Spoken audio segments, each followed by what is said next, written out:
Hi, I'm Lisa Barron, founder and executive director of Memory Care Home Solutions. I founded Memory Care Home Solutions in 2002 after being part of a caregiving team and seeing the struggles and challenges that we all face as family care partners. In 1997, my mother-in-law Betty began showing signs of Alzheimer's disease. And honestly, we thought this is just a typical part of aging.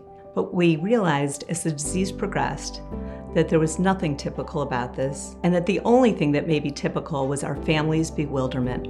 Memory Care Home Solutions exists to join families and to provide services, support, and solutions. I hope you enjoy the virtual tour of our unique caregiver training environment, led by Jill Sigliana, Program Director. This is just one solution that Memory Care offers to all families to maximize independence and to reduce caregiver stress.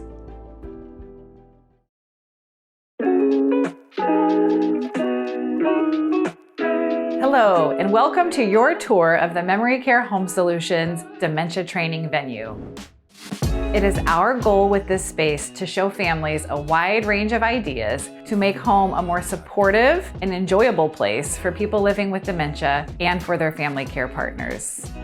We encourage our clients to think about the brain as the computer processor for the body and for all of the senses. So while it's true that dementia is a memory problem, it's even more so a processing problem.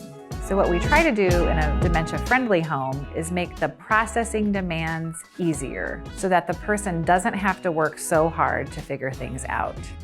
Come with me and I'll show you how to remove barriers and set people up for success. Welcome to our living room. We human beings need activity. Activity adds structure to the day and gives us purpose and meaning. So to help people with dementia engage in their daily activities, we like to create activity zones where there are easy, accessible activities with reminders to encourage people what they can or should or are supposed to be doing. So here we have an example of an easy household chore with a note asking mom to please help fold the laundry, because people, even into the progression of dementia, can retain the ability to do familiar, repetitive tasks.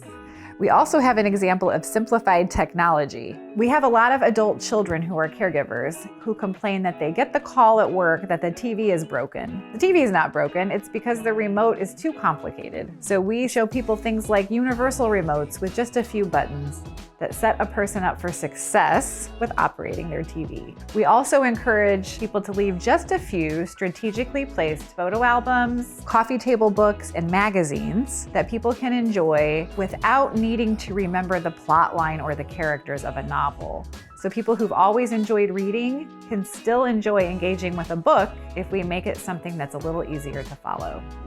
Here we have an example of how we set people up for success with getting dressed and ready in the morning. Many of our closets are packed full with clothes and even overflowing.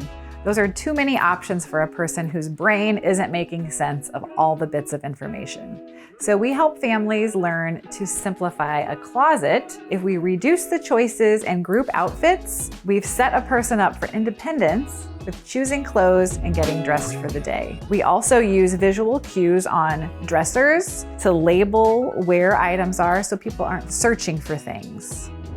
Here we are in the kitchen, where there are many opportunities to set people up for success and independence, but also to prevent a crisis from happening. And one area where we often see terrible consequences is with medication management. Some solutions are low-tech aids like a simple pill planner or strip packaging, which clearly says the date and time that each dosage of medication should be taken.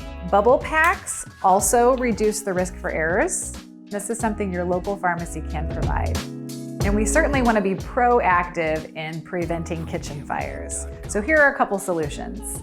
One, we've simplified the use of the microwave by covering all of the buttons except for the 30 seconds and the start button.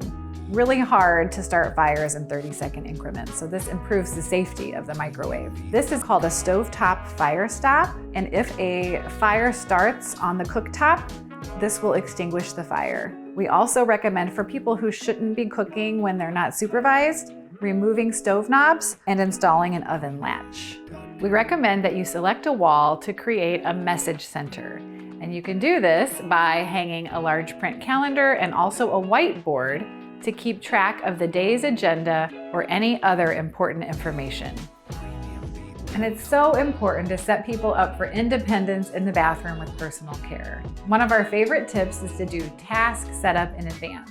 And that just means clearing the area of any clutter or unnecessary items and grouping just the ingredients you need for the next task, which, as you can see on our vanity, is brushing your teeth.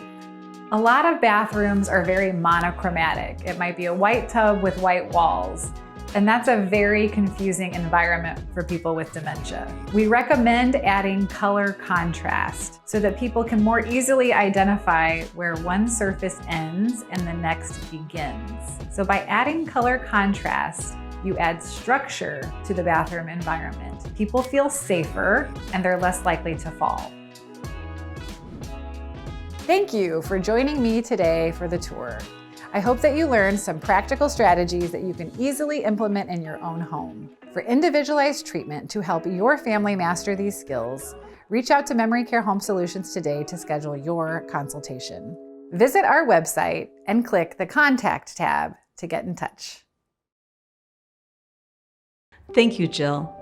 Here at Memory Care Home Solutions, we really help families understand that they cannot change the behavior of the person with dementia. What they can change is their own behavior, their home environment, the activities they do every day, and their approach to those different activities.